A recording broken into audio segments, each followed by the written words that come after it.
She sued me for breaking rules I was never under because I don't even live in her HOA.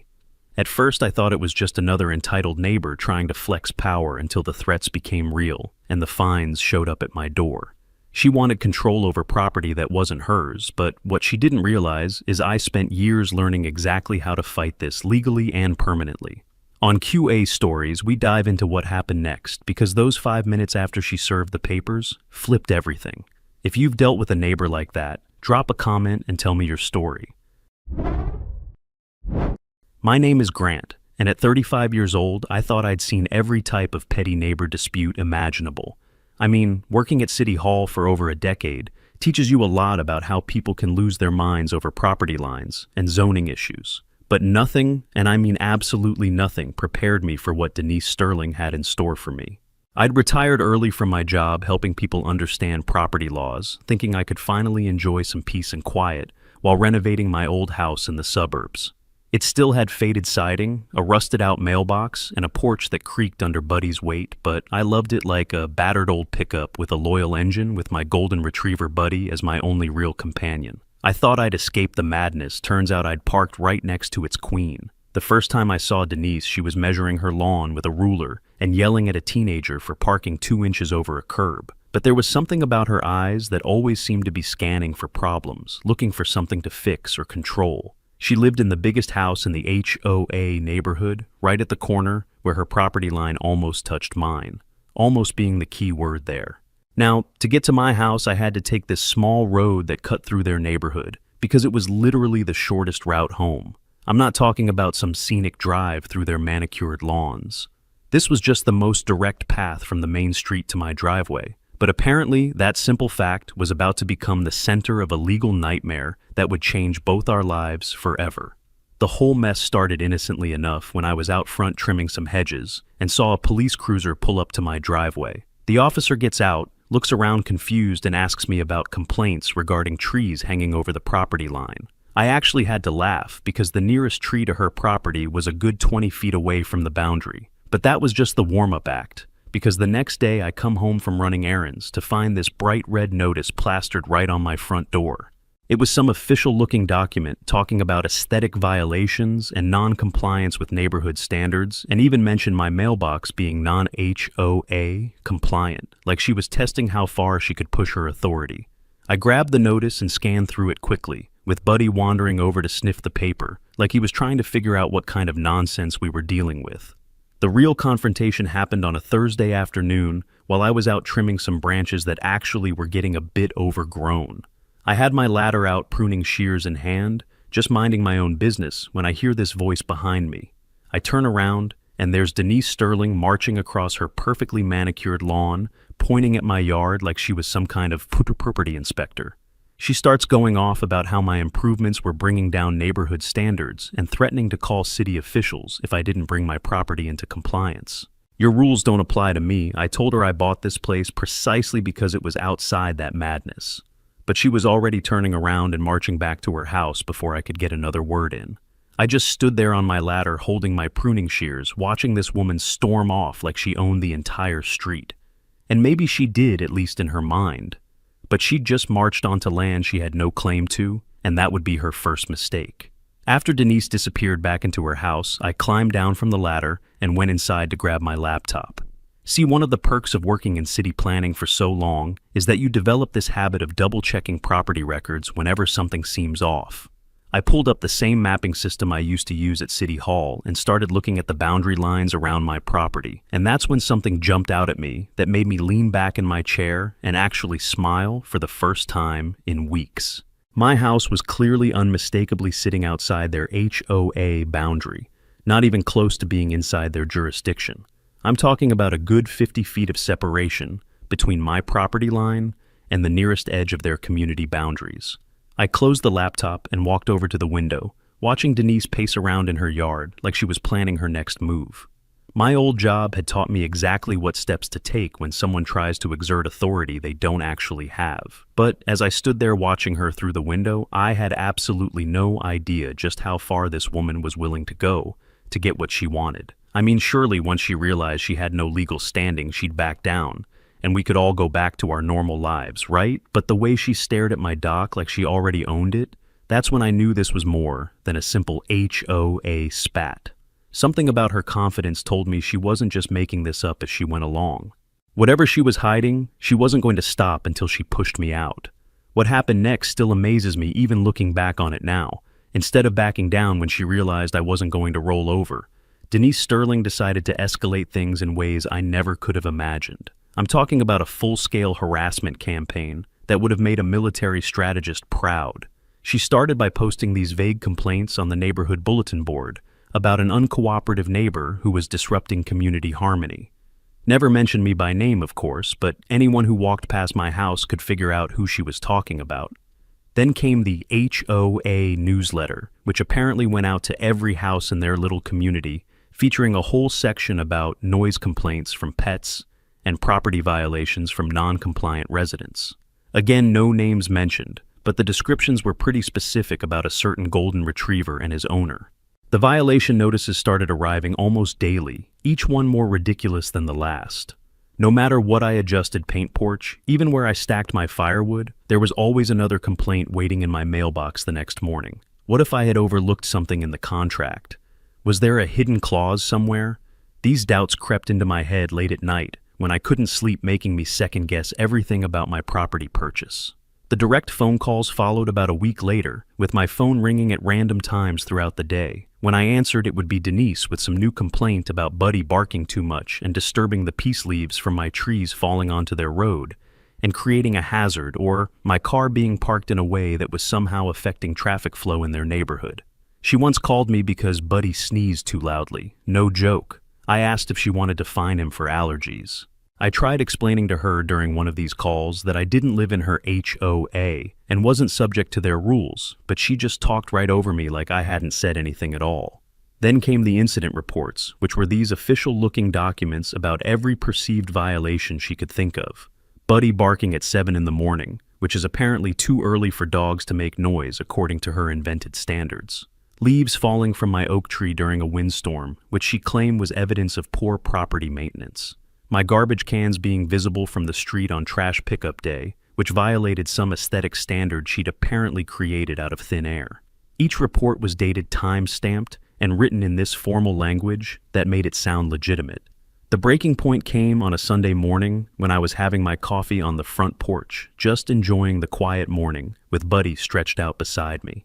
I see Denise come out of her house carrying this black garbage bag, and instead of putting it in her own trash bin, she walks straight over to the edge of my driveway and drops it right there on my property. Then she turns around and says loud enough for me to hear something about trashy neighbors and how some people have no respect for community standards. I actually had to set my coffee cup down because I couldn't believe what I was seeing. I stood up, crossed my arms, and just watched her walk back to her house. She glanced back once and saw me staring at her, which made her quicken her pace like she suddenly realized how ridiculous she looked. It was during one of my evening walks with Buddy that I first met Rachel. She was out watering her flower garden when Buddy decided to investigate some interesting smells near her fence line. Rachel seemed friendly enough, and we struck up a conversation about dogs and gardening, the usual neighbor small talk. Rachel kept her voice low. She even moved a wind chime that was swaying too close, like she thought it might be bugged, and asked me if I was the one Denise had been complaining about at the last HOA meeting. When I confirmed that I was probably her target, Rachel's whole demeanor changed. She invited me to sit on her porch for a few minutes because she had some things she thought I should know about Denise's history with previous residents. And let me tell you, what she told me made my blood run cold about what I was really dealing with here. According to Rachel, this wasn't Denise's first rodeo when it came to targeting people she didn't like. She'd run off 3 families in 5 years. Rachel called her HOA's smiling executioner. But here's where it gets really strange. Rachel mentioned that whenever these families finally gave up and moved away, all the complaint files against them would mysteriously vanish from the HOA records, like they were never filed at all. I asked her how she knew all this, and she explained that her husband used to serve on the HOA board before Denise took over as president. He'd tried to look up some of the older complaints for reference during a dispute resolution meeting, but the files were just gone, completely scrubbed from their system like they never existed in the first place. That evening, Rachel stopped by while I was grilling some burgers in the backyard. She seemed more worried than usual, And after we chatted for a few minutes about normal stuff, she brought up something that made me realize this situation was even more serious than I thought. She mentioned that the last family Denise had targeted, the ones who finally moved away about 2 years ago, had actually tried to fight back at first. They had attended HOA meetings, filed counter complaints, even hired a lawyer to challenge some of the violations. But somehow, all their complaint records had disappeared from the HOA files, making it look like they'd never tried to defend themselves. Meanwhile, Denise's complaints against them remained perfectly preserved and documented. Rachel asked me if I was keeping copies of everything, and when I told her I was, she looked relieved, but still worried about what might happen if this thing escalated further. Walking back into my house that night, I realized I wasn't just dealing with a typical neighbor dispute anymore. This was someone who had perfected a system of harassment and intimidation, someone who knew how to manipulate official processes to get what she wanted. The missing complaint files, the systematic documentation of violations, the escalating pressure tactics. This wasn't random crazy neighbor behavior. This was calculated, methodical, and apparently very effective at driving people away from their homes. I had faced bureaucrats before, but this felt different. This wasn't just about property lines. This was about power, and she wasn't done. The next few days turned into the most intensive research project I'd tackled since my days working on complex zoning cases at City Hall. I dug into everything: tax records, zoning overlays, GIS files. I didn't sleep. I needed proof that would shut down this harassment campaign once and for all. My dining room table became command central, covered with maps, property deeds, and legal documents that most people would find mind-numbingly boring, but looked like treasure maps to someone with my background. I left the city to escape this kind of war, and here I was, redlining maps like it was 1998 all over again. But every hour I spent researching was an hour closer to building an airtight case that would protect not just me, but potentially other families who might face Denise's tactics in the future. My first breakthrough came when I accessed the county's Geographic Information System database and started layering property boundaries over aerial photographs of the neighborhood. The technology had improved dramatically since my City Hall days, and I could zoom in with incredible precision to see exactly where each property line was drawn. I cross-referenced these digital maps with the original survey documents from when the HOA was established, and that's when I found the first major inconsistency. The HOA's claim boundary extended almost 100 feet beyond what was actually recorded in the county clerk's office. They'd been operating under the assumption that they controlled more territory than they legally owned, which explained how they felt justified in harassing me about property that was clearly outside their jurisdiction. But the real smoking gun came when I called my old friend Buddy at the land office. Buddy took one look at my research and whistled. "They've overstepped big time," he said, pulling up records that I couldn't access from home. He showed me the original easement agreements that were filed when the road through their neighborhood was built back in the 1970s. According to those documents, the road was designated as a public right-of-way, with guaranteed access for all surrounding properties, including any future development outside the subdivision boundaries.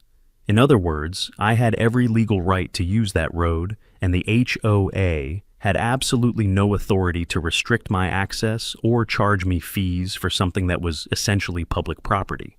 They'd barked at me over a road they didn't even own. I couldn't make that up if I tried.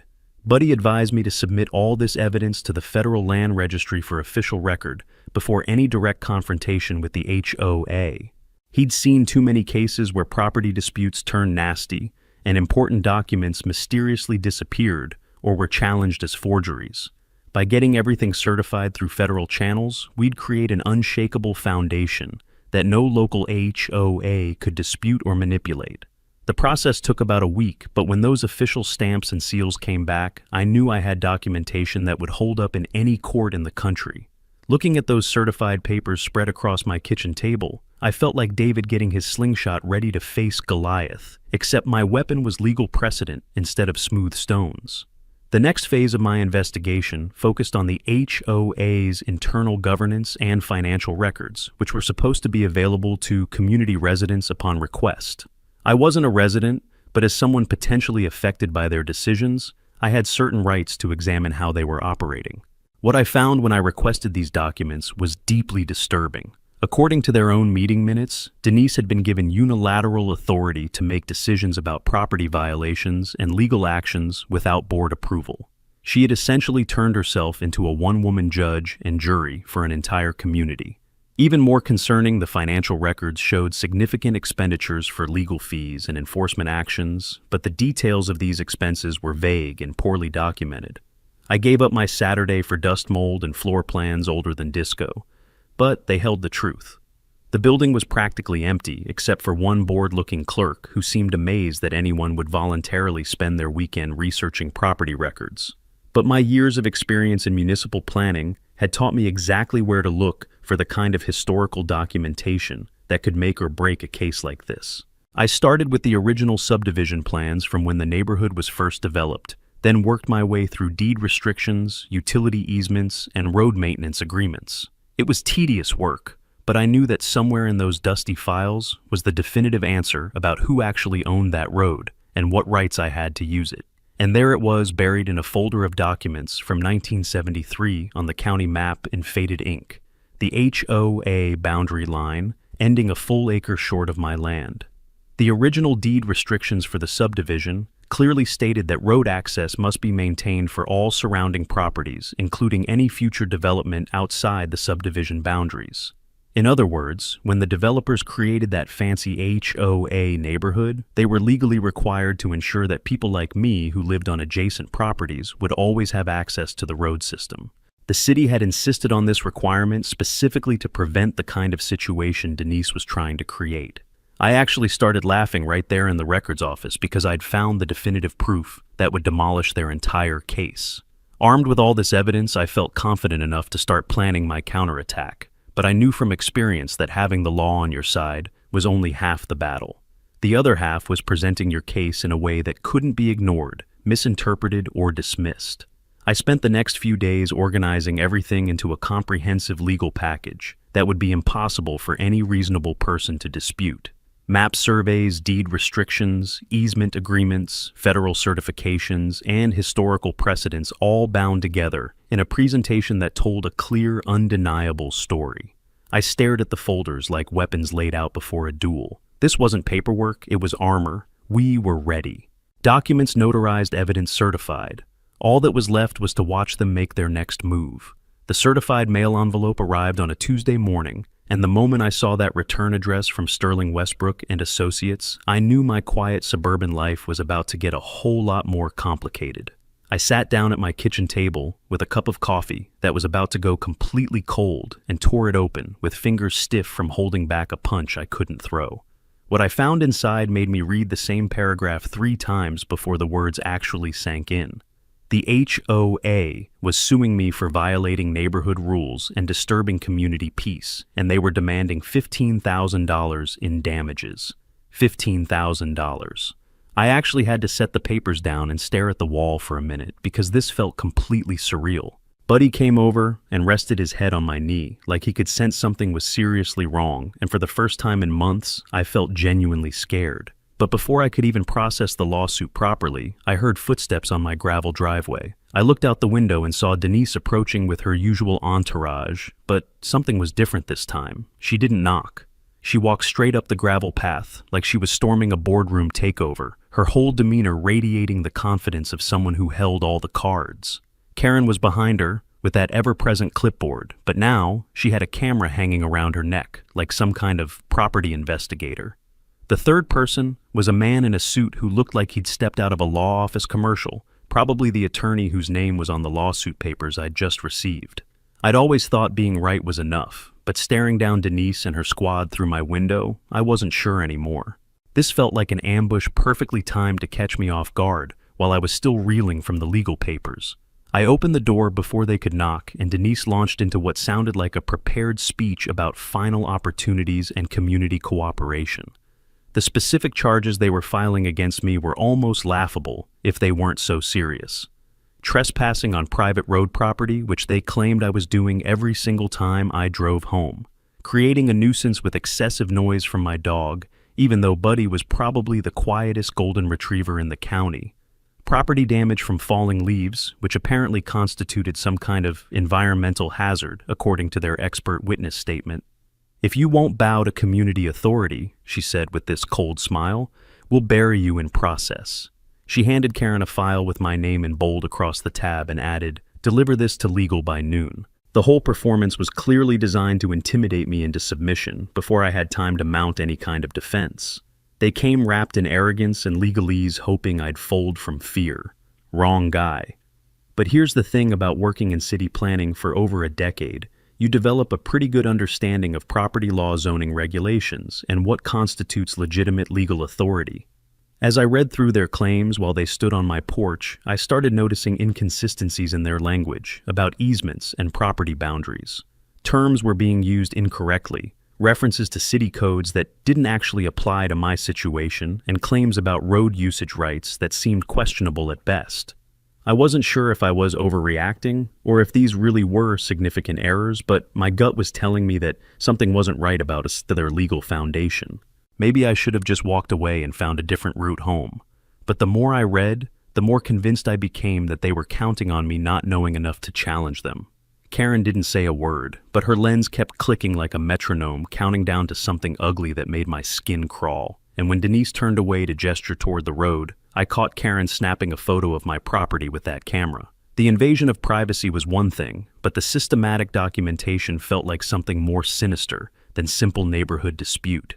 Looking back, I think this was the moment I realized they weren't just filing a lawsuit, they were building a comprehensive case designed to overwhelm me with legal pressure until I gave up and moved away. The man in the suit never introduced himself, but he handed me a business card and mentioned something about settlement conferences and expedited resolution if I was willing to be reasonable about their demands. His tone suggested that being reasonable meant accepting whatever terms they decided to impose. Their settlement proposal was so insulting that I actually had to read it twice to make sure I wasn't misunderstanding something fundamental about their expectations. They wanted me to pay $25,000, which was $10,000 more than their original demand. I would have to surrender my right to use the road permanently, meaning I'd need to find some other way to access my property, even though no other practical route existed. And here's the part that really got to me. They wanted me to issue a written apology to the entire HOA community for the disruption I'd caused. An apology for using a public road to get to my own house that I'd purchased with my own money.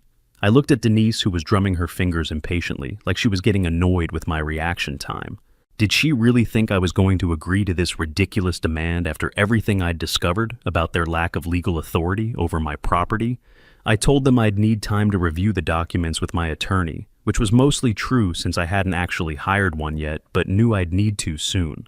Denise's expression shifted from confident to irritated when she realized I wasn't going to fold immediately under pressure like previous families probably had. The attorney type started talking about deadlines and consequences for non-compliance, using language clearly designed to make me panic about missing important filing dates. But I cut him off and said any further communication would need to go through my legal representation once I had secured counsel. Karen kept taking pictures until I specifically asked her to stop, which made her lower the camera but not put it away completely. The whole interaction felt like a carefully choreographed intimidation performance, designed to make me feel isolated and overwhelmed by their apparent authority and unlimited resources. After they left, I sat on my front porch and watched them walk back toward their vehicles with the satisfaction of people who believed they'd just delivered a knockout punch. They huddled together for a few minutes in what looked like a strategy session with Denise gesturing emphatically and the attorney taking notes on his phone. Karen showed them something on her camera that made them all nod in agreement, like they'd just confirmed some crucial piece of evidence. The whole scene reinforced my growing suspicion that this wasn't just about property disputes or neighborhood harmony or maintaining community standards. This was about establishing dominance and control, about proving that they could force anyone to bend to their will, regardless of legal reality or individual rights. Denise had drawn her line in the gravel, and something told me the next move wouldn't involve letters, it'd be lawyers. I called Harold Miller's office that same afternoon. Harold had been practicing law in our town for about 20 years, and I'd worked with him on a few municipal cases during my time at City Hall. He had a reputation for being thorough honest, and not afraid to take on cases that other lawyers might consider too complicated or risky. When I explained the situation to his secretary, she managed to squeeze me in for a consultation that same week, which told me she probably thought this was as bizarre as I did, But before I could even get to Harold's office, the rumors started spreading through town like wildfire. One neighbor asked if I'd be forced to tear down my dock. Another said they saw HOA trucks circling my driveway. The psychological pressure was mounting, and I realized that Denise wasn't just fighting me in court. She was waging a campaign to isolate me from the entire community. Walking through town felt like navigating a minefield, where everyone had already picked sides before hearing my story. During our meeting, instead of playing the victim, like most clients probably do, I decided to leverage my professional background to maximum advantage. I told Harold about my experience in city planning and pointed out the specific inconsistencies I'd noticed in their easement language and boundary claims. His whole demeanor changed when he realized I wasn't just some random homeowner who could be easily overwhelmed by legal terminology and intimidation tactics. Harold examined the lawsuit documents with fresh interest, and I could see him making notes in the margins as he identified the same problems I'd spotted. But when we tried to access the historical property records that would prove my case, we hit our first major obstacle that made my stomach drop. We found the plat map, but one page was missing, the key page. Either they lost it or someone made sure it disappeared. The timing felt too convenient to be accidental, and Harold's expression told me he was thinking the same thing. The missing page sent us into overdrive mode that consumed the next 48 hours of our lives completely.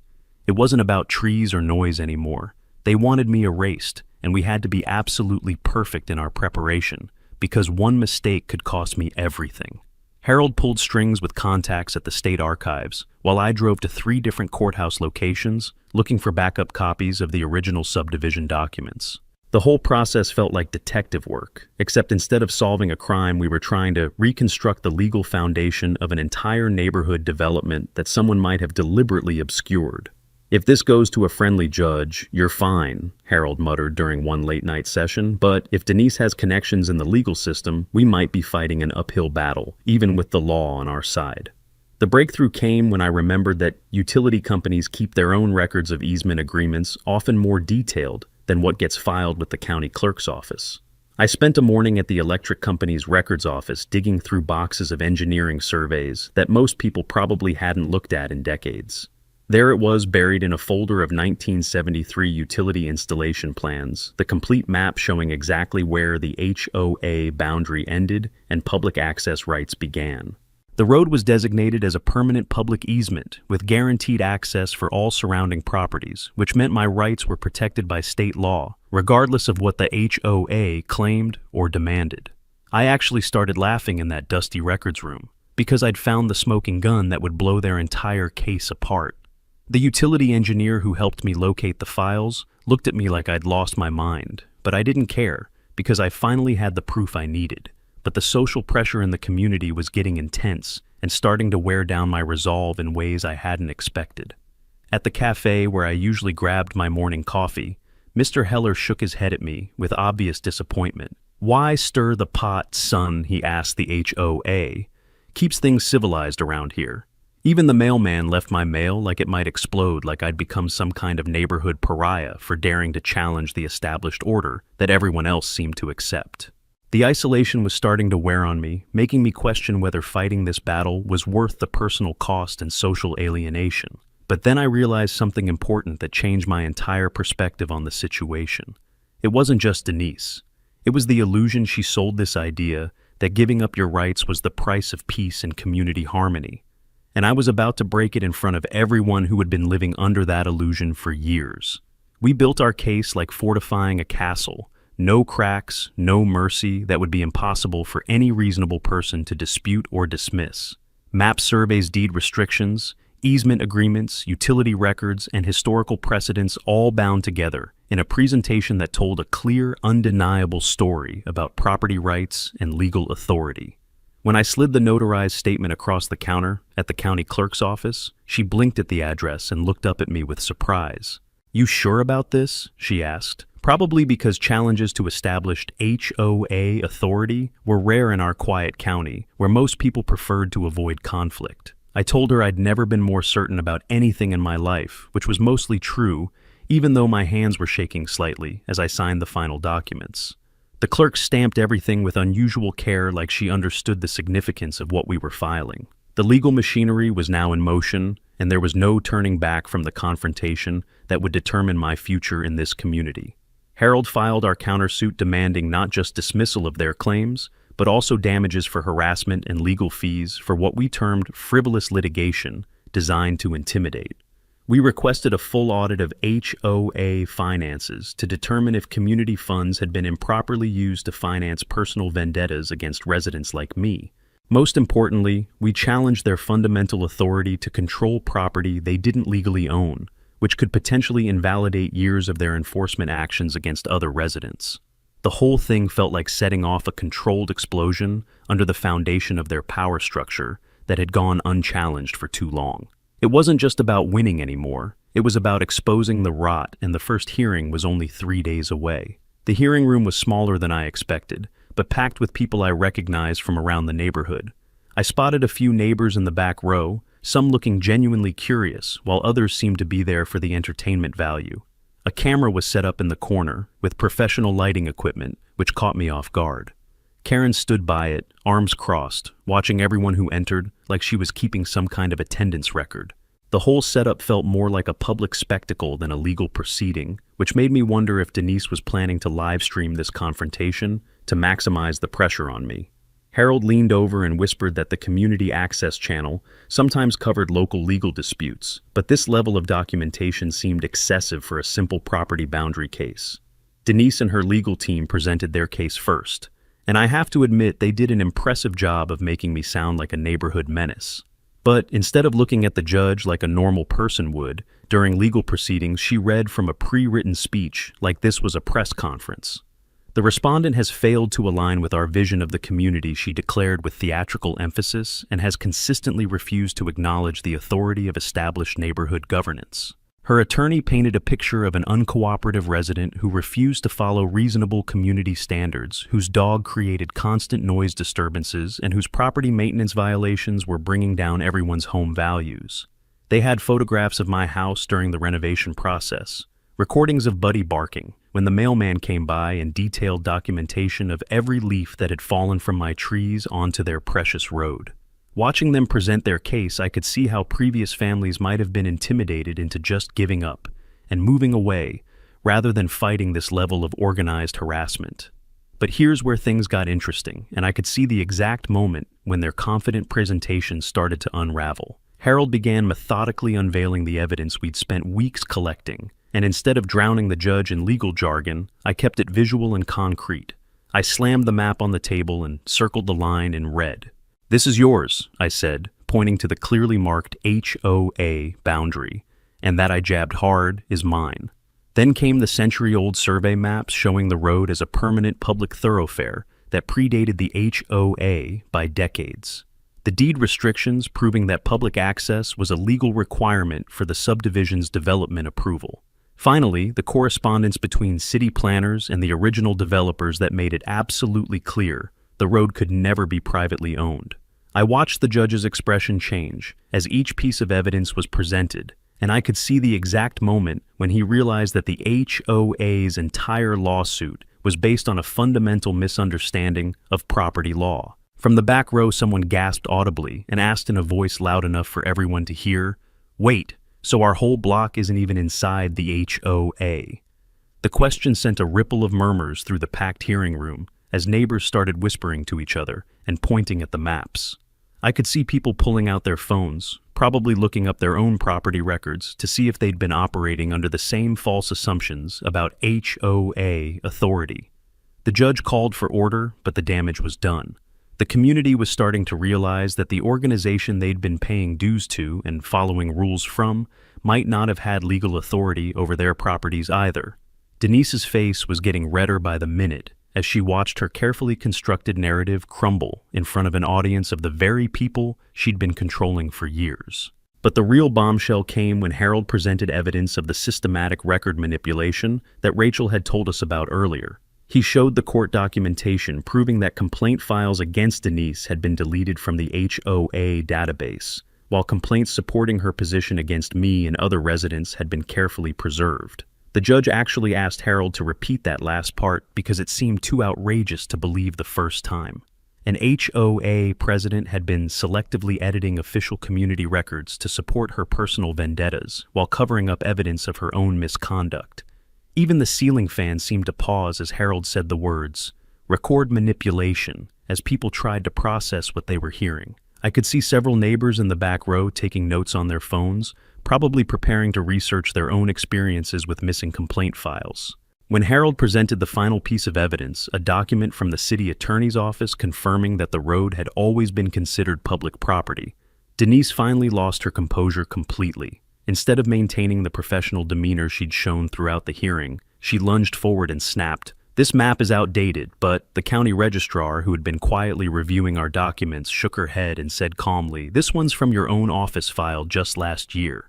The contradiction was so blatant that even Denise's own attorney looked embarrassed. I could see him frantically shuffling through papers, probably trying to figure out how his client had gotten such basic facts wrong about the very foundation of her legal case. The HOA had been collecting dues from residents to maintain a road they didn't own, using community funds to pay for upkeep of public property, and then trying to restrict access to that same public property based on their false claim of ownership. Watching Denise's expression crumble as the reality of the situation became undeniable was both satisfying and somewhat disturbing at the same time. This was a woman who'd built her entire sense of authority and control on a foundation that had never existed in the first place. She had harassed families, manipulated official records, and filed frivolous lawsuits, all based on her mistaken belief that she owned something she'd never had any legal right to control. As Harold finished his presentation and the judge began asking pointed questions about the HOA's legal standing, I could see Denise finally beginning to understand that her carefully constructed world was collapsing around her. The judge leaned forward with an expression I'd never seen in a courtroom before. "If this is accurate," he said slowly, "there's a much bigger problem here than a simple property dispute." He didn't look at me. He looked directly at Denise, and her hands started to shake. When the judge returned to the courtroom, after what felt like the longest recess of my life, the silence was so complete you could have heard a pin drop. "The HOA," he announced with the kind of authority that made everyone lean forward, "lacked any legal standing to sue me for road usage because they had never possessed ownership rights to the property in question. The road was confirmed as a permanent public easement with guaranteed community access rights that predated their organization by decades."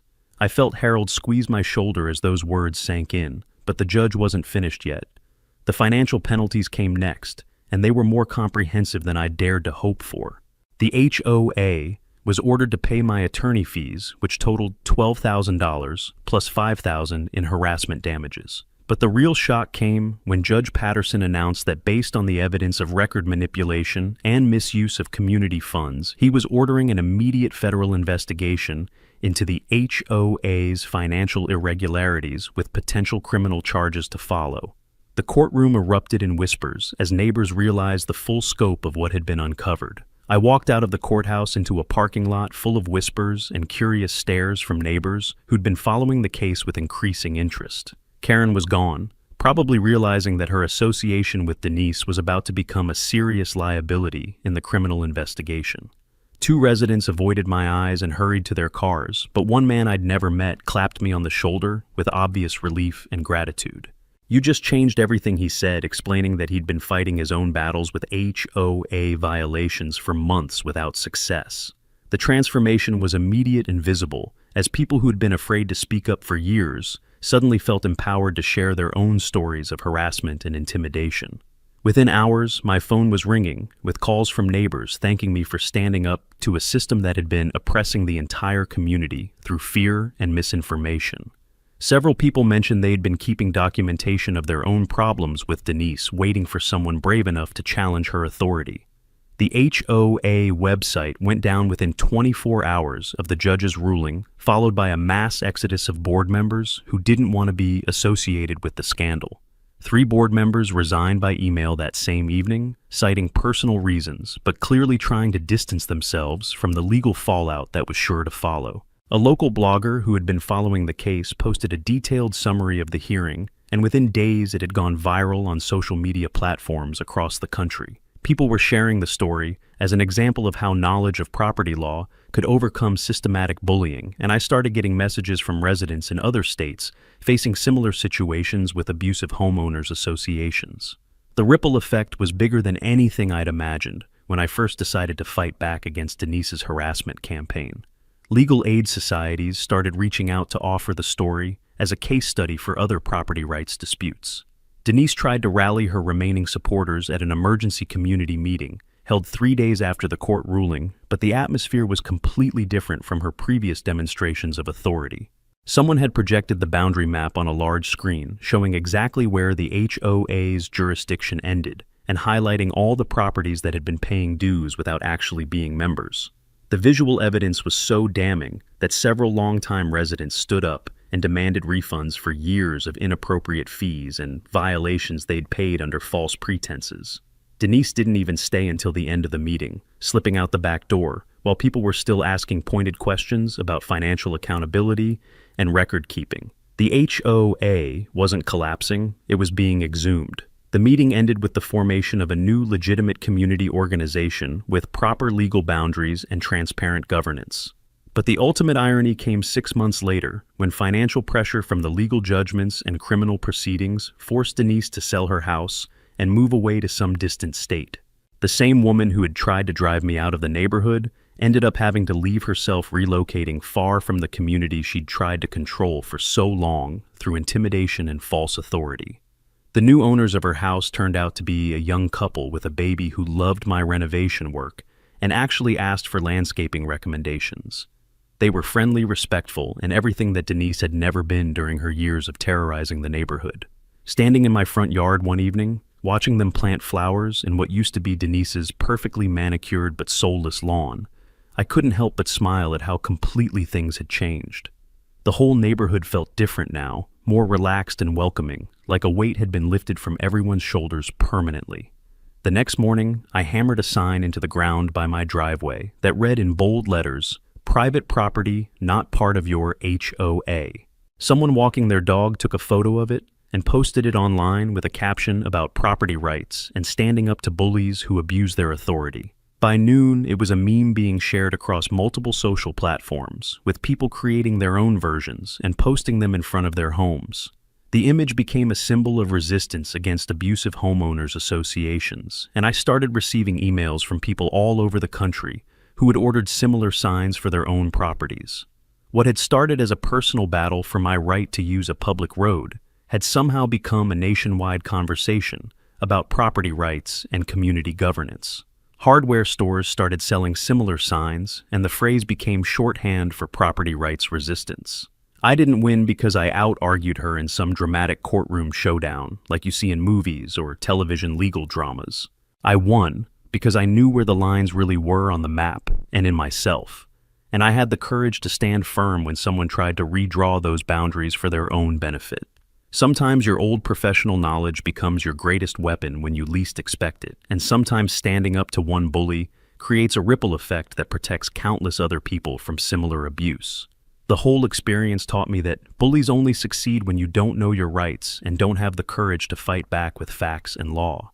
The moment you stand up to them with knowledge and determination, they crumble like paper houses in the rain, revealing the emptiness behind their intimidation tactics. The trick isn't to shout louder, it's to carry facts like a torch and hold it steady until the shadows scatter. 3 months after the trial, I was taking my usual evening walk with Buddy down the once contested road when I realized how much everything had fundamentally changed. The autumn leaves were falling again, but now they were just part of the natural cycle of seasons rather than evidence in some ridiculous legal case about property violations. Children were riding bikes on the sidewalks, people were chatting over garden fences, and the whole area had this relaxed, welcoming atmosphere that made it feel like a real neighborhood for the first time in years. I got DMs from Montana to Florida, folks facing their own Denises wanting to know how I'd done it. Some battles required lawyers and court proceedings, but others just needed someone with enough confidence and knowledge to stand firm when threatened with bogus legal action. Looking back on the whole experience, I never imagined that one disputed road would teach me so much about justice community and the power of knowing your rights when facing systematic intimidation. Sometimes one person's victory doesn't just protect themselves, it creates freedom for an entire community of people who were too afraid to fight back on their own. I still live in the same house, still take the same road home every day, and still enjoy working in my garden with Buddy by my side. But now I do it all in a community where people respect each other's rights and work together instead of living in fear of arbitrary authority. She didn't run an HOA. She ran a regime. But sometimes I still hear footsteps on gravel late at night. I still check my mailbox twice before collecting the mail, and I still keep copies of all my property documents in a fireproof safe. Because power doesn't vanish when you defeat it, it adapts and finds new ways to assert itself. And people like Denise never really stop. They just move on to terrorize someone else. And that's the part no one warns you about, how the silence after victory still echoes with old footsteps. Winning didn't erase the scars, it just gave them names and timestamps. But maybe that's what real peace is, not the absence of threat, but the knowledge that you can face it and stand your ground. Maybe the real lesson here is that law, when used right, is louder than any intimidation. If you're still here, I'd love to hear your thoughts in the comments. And if this story hit close to home, the thanks button below helps QA Stories keep sharing more like it. Catch you in the next one. We're QA Stories, and this is just one of many unbelievable tales. Catch more by checking out the next video. We promise it's even wilder.